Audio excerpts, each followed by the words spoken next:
hoy nos toca el Salmo 3. Y la enseñanza básica de este salmo, para reducirla en una oración, es que sigamos confiando en Dios porque Él es nuestro protector. Noten lo que estoy mencionando ahí, que sigamos confiando en Dios. Lo que implica es que ya hemos confiado antes. Bueno, así como hemos confiado antes, que sigamos confiando en Dios, porque Él es nuestro protector. Y va implícito antes, nos protege ahora, nos protegerá en el futuro, que por definición, pues el futuro siempre es incierto. ¿Qué va a pasar mañana? No sabemos, pero podemos confiar en el Señor. Y este salmo también nos enseña que todo el que clame a Dios, espere confiado su respuesta. Todo aquel que clame a Dios, espere confiado su respuesta. El Salmo 3, eso fundamentalmente es lo que nos va a enseñar. Este salmo tiene algunas características. Primero, es un salmo de confianza. Esa es la idea general de este salmo. Si usted lo lee, va a notar que le invita a que siga confiando en el Señor. Es un salmo de confianza y se fundamenta porque lo que Dios ha hecho en el pasado nos garantiza que Él va a seguir ayudándonos ahora. Por eso es que es un salmo de confianza. También dice que es un himno de la mañana. La idea quizá es que es un salmo que se leía en la mañana. Imagínense que tiene un día atareado y que de pronto, muy tempranito, usted lo que hace es abrir su Biblia y leer el Salmo 3. Y note lo que dice el Salmo 3, no lo hemos leído, pero ahorita lo vamos a leer. El Salmo 3, versículo 1 dice: oh Jehová, oh Señor, y menciona, tengo muchos problemas. En el Salmo dice, se han multiplicado mis adversarios. Entonces es un himno de la mañana, en el que se implica que la noche ha sido difícil, el pasado ha sido difícil, que lo que ocurrió desde el momento en que está despertando a lo anterior ha sido muy complicado. Por eso es un salmo.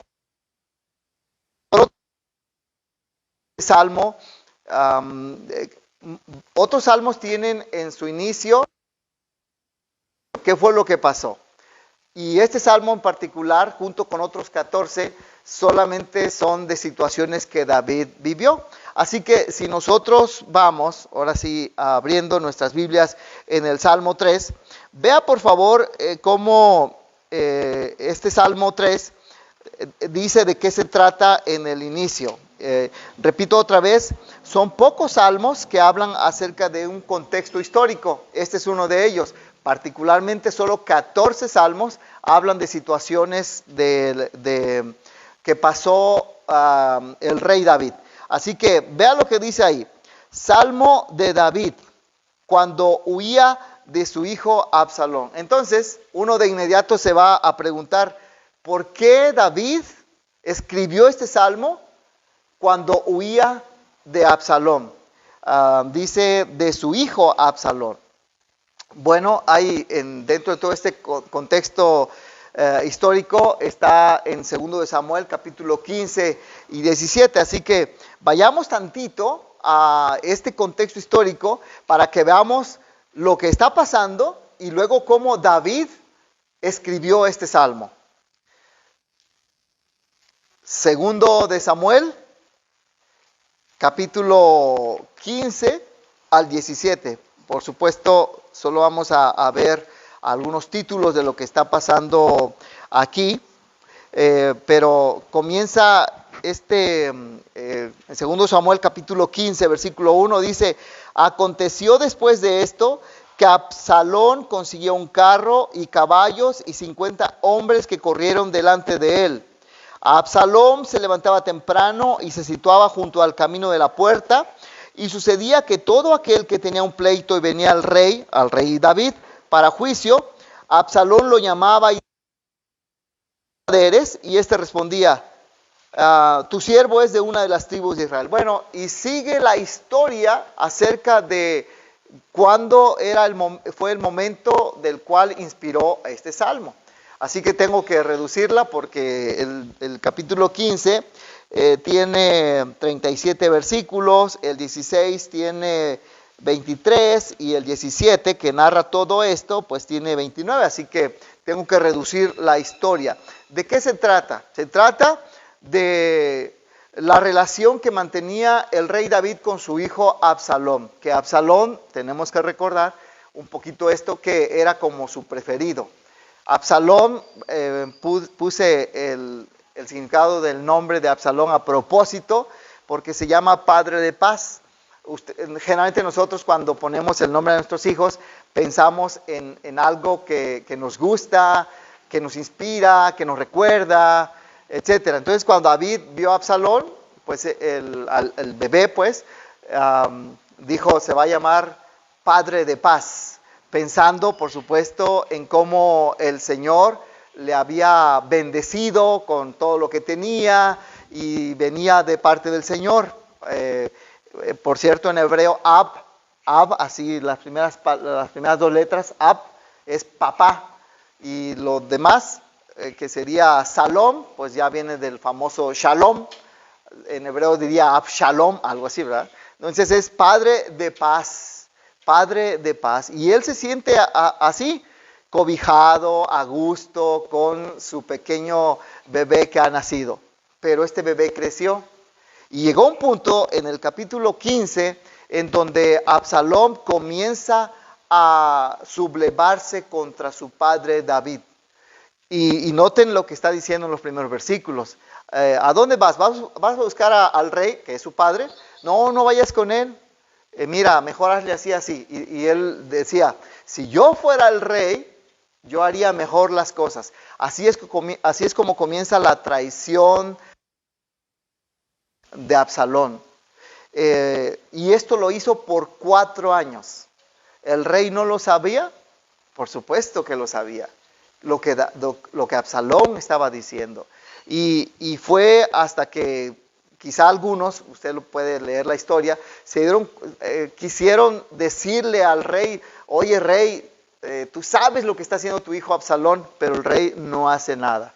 Porque recuerden que es uno de sus hijos, casi el favorito, por llamarle de esa forma. Y entonces se subleva y reúne gente a Absalón. Por cierto, cuando dice 4 años después, en el texto dice que le dijo a su papá, permíteme ir a tal lugar porque quiero hacer algunas cosas. Pero no, lo que quería hacer ahora en ese momento, después de estar levantando a la gente contra su padre por 4 años, juntó un ejército. Y entonces le avisaron a David, ya tienen un ejército. Y David dice, pues huyamos porque pues nos va a matar. ¿Por qué David, el hombre fuerte, valiente, guerrero, sin miedo a matar, por qué no enfrentó a Absalón? Lo podía haber hecho, pero no lo hizo, precisamente. Era su hijo, por supuesto. Entonces, ¿cómo iba él pensando, cómo iba a lastimar a su hijo? La situación era muy, muy complicada. En su huida, la gente se burla de David. No sé si usted recuerda un pasaje, ahí está dentro de esta historia, capítulo 16, en donde dice que van caminando por un camino, huyendo de Absalón, y que un hombre le comenzó a gritar, ¡hey, tú, sanguinario, ojalá! Y le empieza a decir varias cosas, ¿no? Y su lugarteniente le dice, dame permiso para matar a este que te está ofendiendo. Y David le responde unas palabras muy importantes para él. Dice, no, déjalo. Porque quizá el Señor, al ver mi amargura, al ver mi sufrimiento, Él me bendiga. Bueno, David lo tomó desde ese punto de vista. Se llamaba Simei, y ocurren tantas cosas ahí dentro de todo su sufrimiento. Así es como entonces el rey David escribe el Salmo 3. Ese es el contexto en donde el rey David comienza entonces, en algún momento, comienza a escribir este salmo, y él dice: oh Señor, cómo se han multiplicado mis adversarios. Muchos se levantan contra mí. Muchos dicen de mí, para él no hay salvación en Dios. Obviamente hay un ataque físico y espiritual. Físico, ¿por qué? Bueno, primero porque está rodeado de enemigos que son, está su hijo Absalón, es quien los comanda, por un lado. Físicamente lo querían matar, pero note espiritualmente cómo se nota también el ataque. Cuando le dice, muchos dicen de mí, para él no hay salvación en Dios. Para él no hay salvación en Dios. Esto es similar a cuando nosotros estamos en algún problema, cualquiera que este sea, y nos dicen, ¿y no tienes un Dios que te ayuda? ¿Dónde está tu Dios? Estás triste y dice, ¿y Dios dónde está? Tienes un problema que no sabes cómo solucionar y no que confías en Dios. Entonces, tanto física como espiritualmente le están atacando. Pero lo interesante de esto es que David comienza con una palabra que aquí se traduce en la Nueva Biblia de las Américas. Dice, oh Señor. El nombre Señor, la Nueva Biblia de las Américas, junto con la Biblia de las Américas, en lugar de decir Jehová, pone como Señor, pero es el nombre de Dios, Jehová, que en una mejor lectura sería Yahvé. Ese sería el nombre, el nombre de Dios. Y David le llama así, no le llama Dios. Oh Dios, ¿cómo se han multiplicado mis adversarios? No, él dice Jehová, Yahvé, porque el nombre Yahvé implica una cercanía, implica que acude al Señor como a alguien que está muy cerca de él, en la confianza, en la intimidad. Si le hubiera llamado o escrito en el Salmo, oh Dios, ¿cómo se han multiplicado mis adversarios? La idea sería, tú tienes el control de todas las cosas.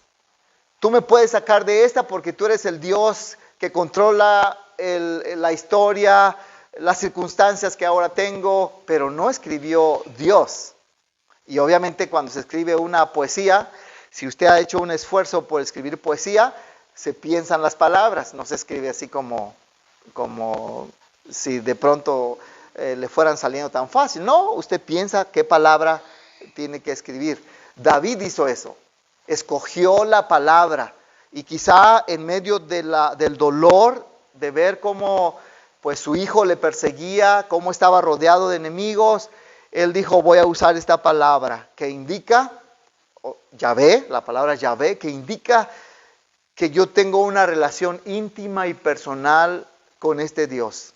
No es el Dios en el cual yo puedo confiar, el Todopoderoso, el que puede destruir a mis enemigos. No, es el Dios en el cual yo puedo confiar en la intimidad.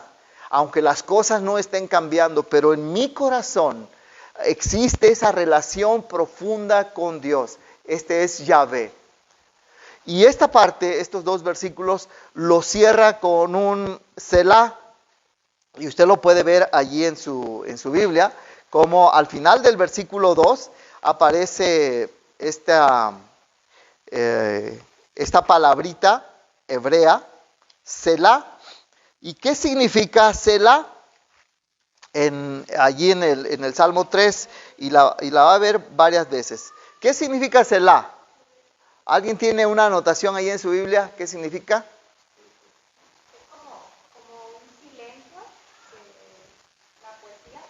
Ajá, eso es muy bueno recordar, es una poesía.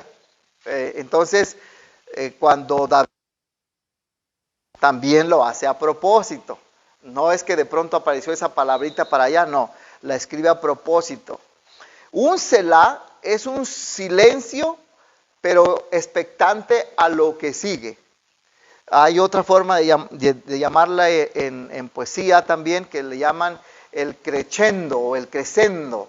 o algo que va creciendo en intensidad. Entonces, cuando leemos, oh Señor, cómo se han multiplicado mis adversarios, muchos se levantan contra mí, muchos dicen de mí, para él no hay salvación. En Dios crece la idea y dice, pero tú, oh Señor, eres escudo alrededor mío. Vea cómo se va manejando la poesía en este caso. Oh Señor, cómo se han multiplicado mis adversarios, muchos se levantan contra mí, muchos dicen de mí, para él no hay salvación en Dios, pero tú, oh Señor, eres escudo. Esa es la intensidad, y es allí donde David quiere llevar a la gente que le está escuchando, que está leyendo quizá este salmo, y que sepa que en medio de cualquier circunstancia tan complicada que tengamos, el Señor puede sacarnos de eso. Como puse ahí, Él es nuestro protector. Y vea las palabras que subrayé: escudo. ¿Qué es un escudo? Es algo que nos protege. Y eso es lo que le interesa. Eso. A pesar de la vergüenza que él ha pasado, recordando el contexto de 2 de Samuel 15, 16 y 17, la vergüenza de ser humillado por su hijo, por gente desconocida, gente que no tiene ninguna autoridad, pero que lo humilla ahí, él dice, pero tú eres mi gloria. Algo de honor, el que levanta mi cabeza, el que lo coloca en un nivel diferente al que él pueda estar observando o sintiendo por lo que está ocurriendo a su alrededor. Así que sí podemos recordar precisamente esto, cómo el Señor en nuestra vida, cualquiera que sea nuestra circunstancia, Él en la intimidad, porque le sigue llamando Señor, pero tú, oh Señor, eres el que está siempre conmigo, y puedo confiar en eso.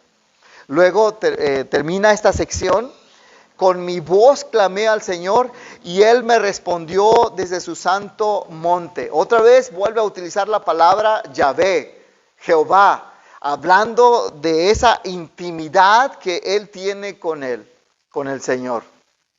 Bueno, ¿por qué esta seguridad en medio de la complicación que él está viviendo? Porque está complicada su situación, tomando en cuenta el contexto en el cual él está escribiendo este Salmo 3. Muy bien, pues Romanos capítulo 8, 26 y 28 también nos recuerda esa situación de debilidad que cada uno de nosotros pudiéramos pasar ahora. Romanos capítulo 8, versículo 26. De la misma manera, también el Espíritu nos ayuda en nuestra debilidad.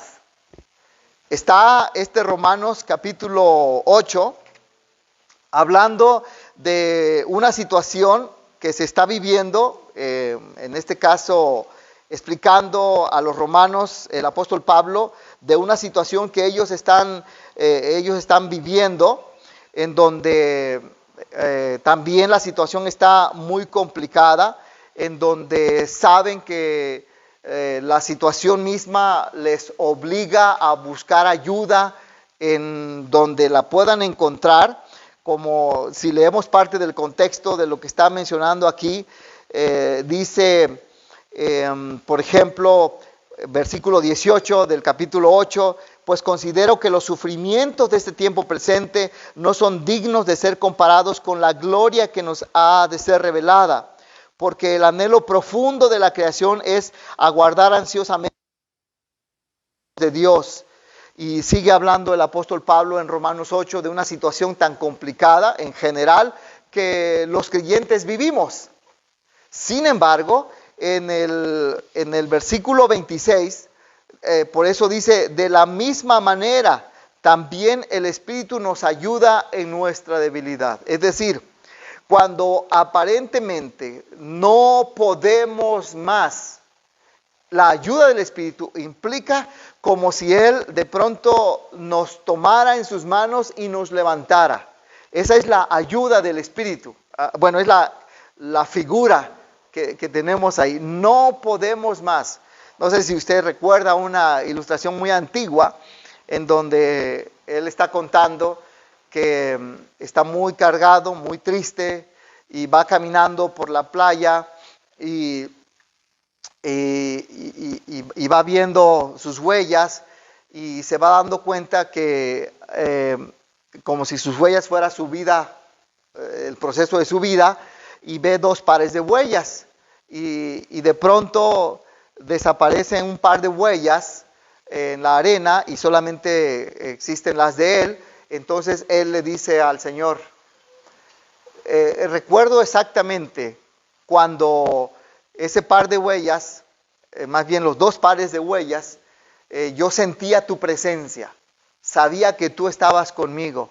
Y lo que indican esas huellas en la arena es que en mis tiempos de problemas tú caminabas conmigo y allí ibas caminando, pero de pronto solo aparece un par de huellas porque me abandonaste.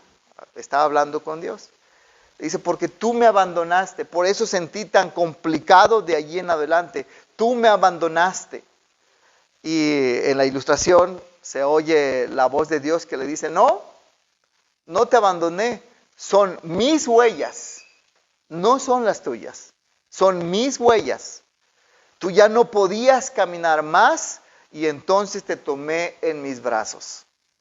Pero aún así a veces sentimos que no es así, ¿verdad? Que Dios nos abandonó. Bueno, el versículo 8:26 exactamente está diciendo eso.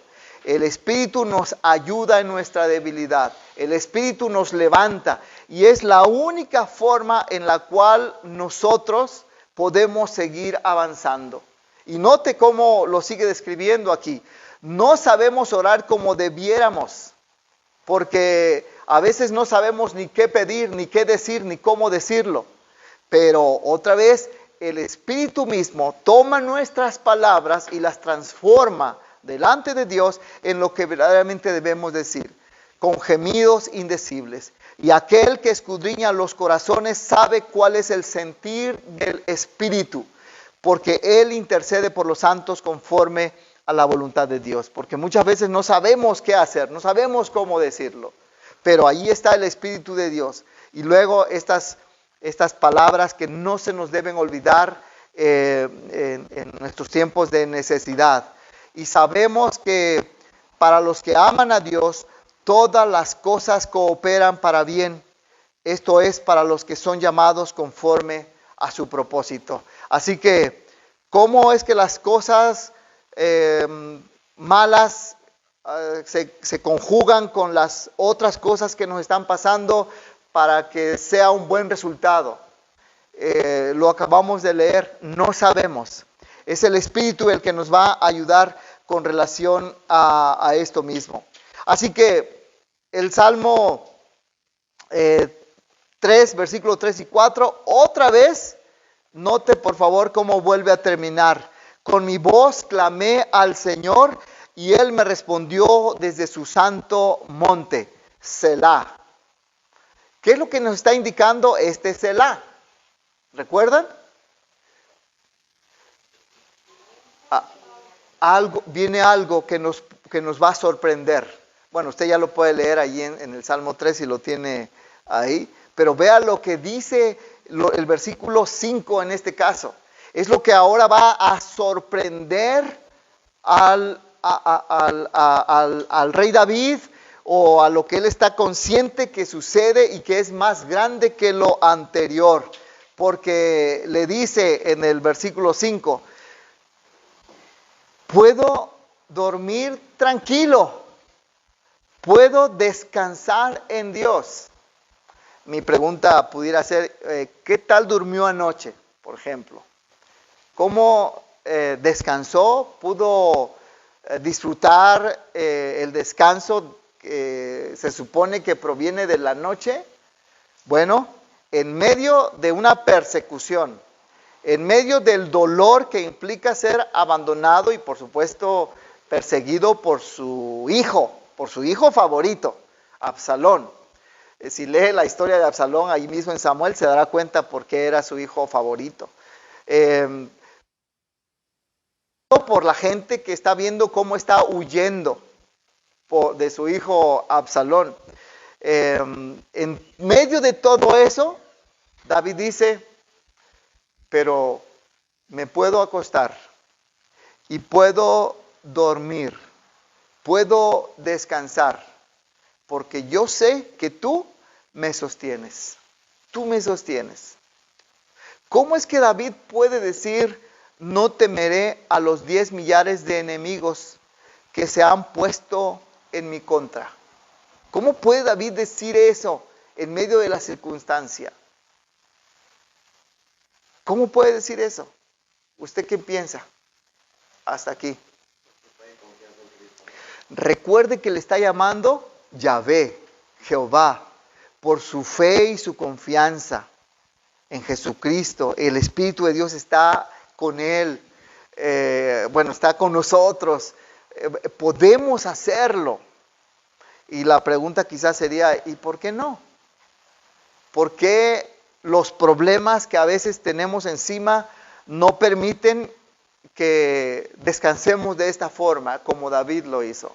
Bueno, la respuesta está implícita también. Ese es el punto. Sigue esta misma porción de la Escritura cuando aquí hay un voto de confianza de David. Cuando él dice, bueno, yo puedo descansar en ti porque yo sé que tú me sostienes, tú estás conmigo. No importa que el mundo se esté cayendo, puedo descansar en ti. Pero de pronto, en medio de la confianza, en medio del peligro, él también hace un voto de confianza y dice así, levántate, Señor. Otra vez la palabra aquí, Señor, es Yahvé, es Jehová, la que indica que hay una relación íntima y personal con el Señor. Dios mío, aquí utiliza otra palabra, ya lo había mencionado yo, pero note cómo está diciendo, tú eres con el Dios con el cual yo tengo una relación íntima y personal, pero tú eres mi Dios. Aquí se usa otra palabra que en hebreo es Elohim, y Elohim significa que es el Dios que lo controla todo, que controla el universo. Pero es este Dios que todopoderoso, que controla el universo, con el cual David se siente que es parte de todo lo que está sucediendo ahí con él, protegido por Dios, porque es su Dios íntimo, con el cual puede tener una relación íntima y personal. Ese es su Dios, porque tú hieres a todos mis enemigos en la mejilla, rompe los dientes de los impíos. Él sabe quién es el Dios que lo protege. En medio de las circunstancias, en medio de las complicaciones, tendríamos que recordar eso. Y termina diciendo, la salvación es del Señor.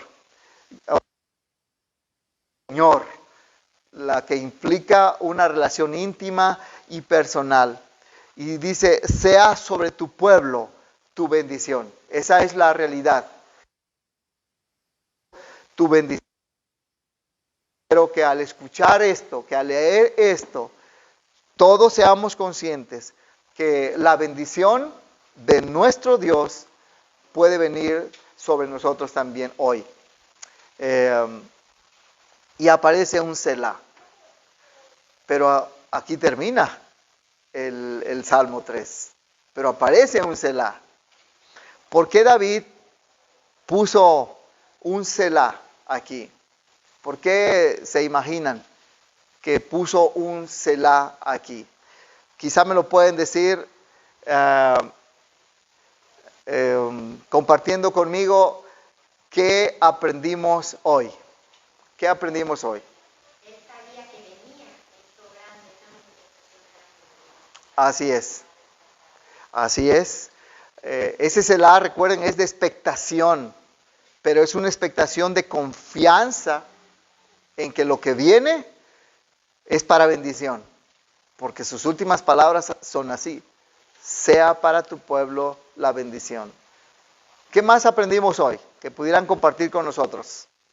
Él había depositado toda su confianza, repito, y su fe en Cristo, ¿no? El problema es que él descansó en Cristo Así es, por su fe. así es. Para David, miren, si leemos la vida de David, nos daremos cuenta que David era ¿cómo lo puedo decir? Ah, mm, Era un hombre muy pecador. Ah, Simei le grita sanguinario, y era un sanguinario. Si lee las historias de cómo él mataba, y era un sanguinario, me lo imagino un hombre de sangre fría, en donde si había que matar a quien había que matar, pues órale, ¿no? ¿Recuerdan cuando mató a Goliat, por ejemplo? A David. ¿Recuerdan ustedes? A lo mejor ustedes han escuchado esa historia. ¿Qué hizo David? ¿Qué había hecho David antes de matar a Goliat? ¿Qué hizo David? Sí. ¿Cuáles eran las razones por las cuales le dijo yo puedo pelear? Para salvar a su pueblo. ¿Y por qué más? Le dijo yo puedo ir y matar a Goliat. ¿Por qué? Por Dios. ¿Y por qué otras cosas? Pero él había hecho otras cosas. ¿Había matado a quién? León. ¿Y qué más? ¿Qué otro animal él había matado? Oso. ¿Cómo son de qué tamaño son los osos? No son de peluche, ¿verdad? Así. Imagínense, David, un jovencito, se dice que tendría más o menos 15 años, había matado leones, había defendido a sus ovejas, había matado osos. Así que no era alguien que, aquí ya está más grandecito, ¿verdad? Cuando lo de Betsabé ya tiene como 50 años, entonces aquí debe tener unos 40, más o menos, 45, de 15 a 45, y no, y había matado mucha gente. Un hombre sanguinario. Él daba por hecho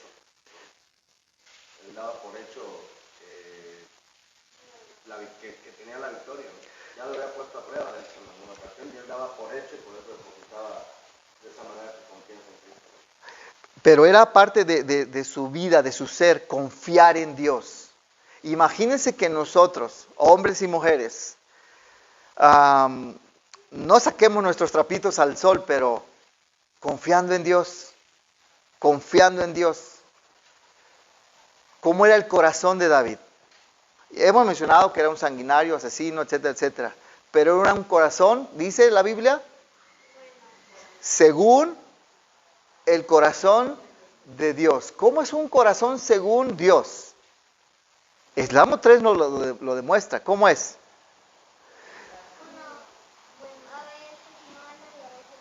Ok. ¿Y Dios cómo pide ese corazón?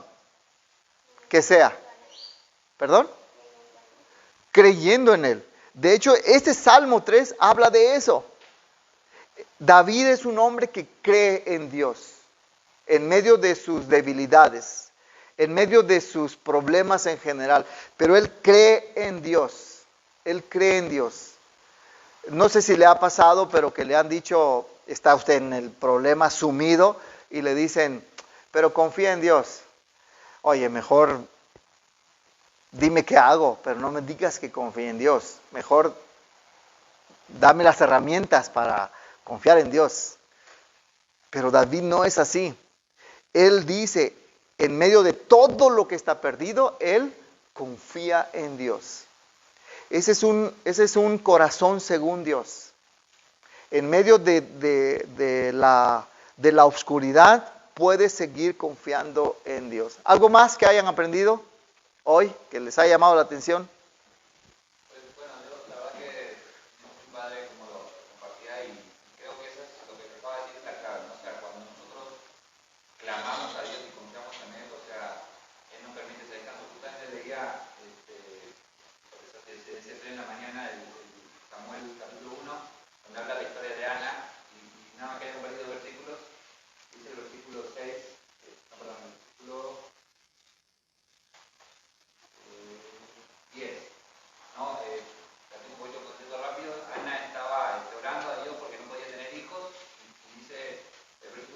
ella oró con amargura en su corazón a Jehová y lloró abundantemente y derramó su corazón delante de Dios para que Dios le conceda un hijo. Y después de eso vemos que ella, que termina de orar, en el versículo 14, perdón, versículo 16, dice así, perdón, estoy aquí con la compu. Acá 18, ahí está la clave. Y ella dijo, hace tu sierva gracia delante de tus ojos, y fue la mujer por su camino y comió y no estuvo más triste. O sea, vemos que oró, clamó, derramó su corazón a Dios y terminó de orar y enseguida dice, ella se fue, comió y ya no estuvo más triste. Todavía Dios no le había concedido su petición, Ajá. pero como ya clamó y ya oró y ya descansó Dios, y eso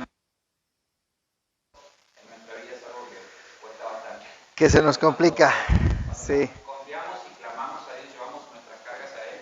Jesús lo dice, no sabes, yo me encargo con mi carga. Sí. Cuando el Señor Jesús se despidió de sus discípulos, en Mateo 28, Él dijo, he aquí yo estoy con ustedes todos los días hasta el fin del mundo. Eso lo hemos espiritualizado a tal punto que hemos desaparecido la presencia de Jesús real. Lo hemos espiritualizado tanto que realmente vivimos no acompañados por Jesús. Pero cuando Él decía, he aquí yo estoy con ustedes todos los días hasta el fin del mundo, era una realidad. No era como para, ánimo, por ahí voy a andar cerca. No, yo estoy contigo, camino contigo. Y esa debiera ser una realidad con nosotros. De que verdaderamente Él está con nosotros, el Señor Jesús. Y obviamente el Espíritu de Dios también. ¿Algo más? ¿Alguien más que quiera compartir algo? Sí. Al final de cuentas se nos olvida que los problemas siempre vienen. Los problemas siempre se multiplican. No lo queramos, los adversarios siempre salen, pero tú, Señor, eres escudo y derredor nuestro. A mí me respondió. Ajá. Se nos olvida como que llegamos, a veces llegamos a situaciones donde todo aparente estar bien y de la noche a la mañana se voltea. Se nos olvida que Dios da, Dios quita. Sí. Se olvida regresar nuevamente a la confianza en Él. Sí, creo que otra vez el Salmo 3 nos recuerda que debemos seguir confiando en Dios. Ese tipo de confianza como está aquí. Y es cierto, ahorita salimos de un problema, pero prepárate porque sigue otro. Y así sucesivamente. Ayer, y una de las cosas que leímos el Salmo 45. Y en el Salmo 45, el primer versículo, déjenme leérselos porque no me lo sé de memoria, pero el Salmo 45 es un salmo de las bodas del rey, así se dice. Dice aquí, cántico de las bodas del rey, Salmo 45. Y cántico porque es un salmo. En griego, salmo es cántico. Entonces aquí nada más dice cántico, o sea, salmo de las bodas del rey. Y dice así, versículo 2. Eres el más hermoso de los hijos de los hombres. Y le dije a la chica, a la novia, ¿cómo ves cómo le está diciendo ella a él? Eres el más hermoso de los hijos de los hombres. ¿No es exagerado esto? Ella solo se rió, ¿verdad? Bueno, estaban mirándome, no miraban hacia atrás, pero yo miraba cómo se reían. No le dije, míralo a ver si es cierto, ¿verdad? No dije eso. Pero lo que voy es que es un amor de enamoramiento, de nupcias, de la fiesta. Y le pregunté, ¿cuánto cree que va a durar este amor?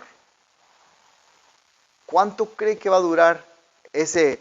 Eres el más hermoso, eres la más hermosa. ¿Cuánto va a durar? Y Las estadísticas dicen que duran de 3 días a 3 semanas o 3 meses. Pero si dura 3 días, ¿qué hay que hacer? Recomenzar. Y eso es lo que da la fortaleza al matrimonio, a la vida matrimonial. Es lo mismo con esto. Tengo un problema, entro en crisis. Señor, ayúdame. Me ayuda. Ay, gracias, Señor. ¿Qué sigue? Otra vez, otro problema. Y seguir confiando en el Señor. Bueno, otra vez. ¿Alguien más tiene algo para compartirnos de lo que aprendimos hoy?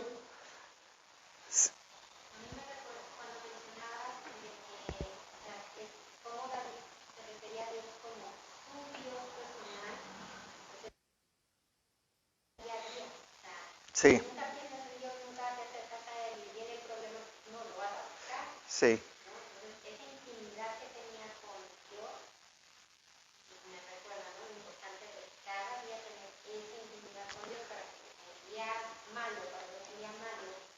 Sí.